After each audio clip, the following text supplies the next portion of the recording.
Pagpapakita ng halaga sa dignidad ng bawat isa.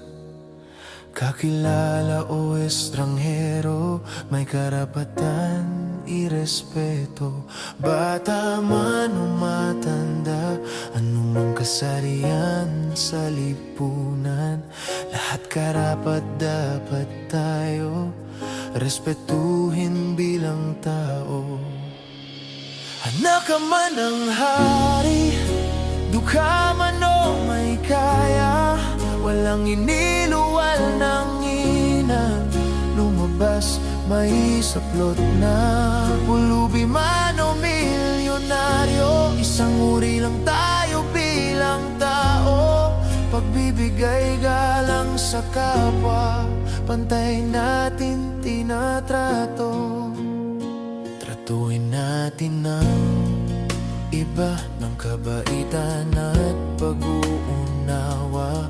Huwag iwaglit sa isipan, paggalang natin sa kapwa. Dahil sa respeto nabuo ang relasyong mapayapa. Sa kaibigan o katrabaho, sa iyong anak at sa asawa.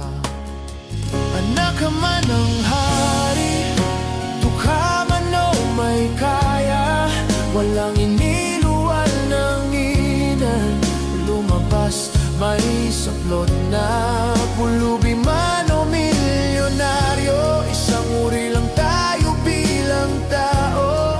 Pagbibigay galang sa kapwa, pantay natin tinatrato. Respeto na may malasakit, hindi naghangad ng kapalit.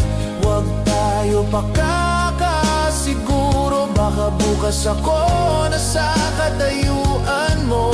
Ang paggalang sa kapwa ay sa tahanan nagsimula.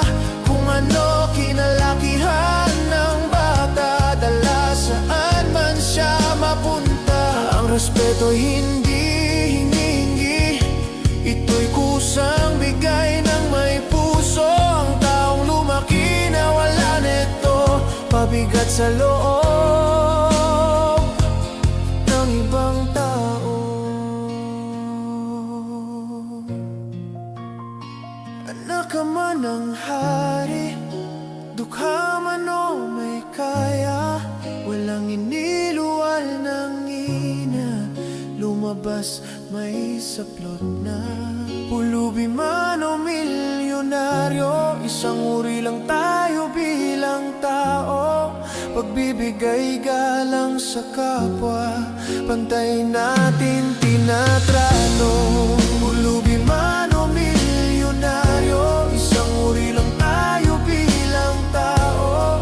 Pagbibigay galang sa kapwa, pantay natin tinatrato.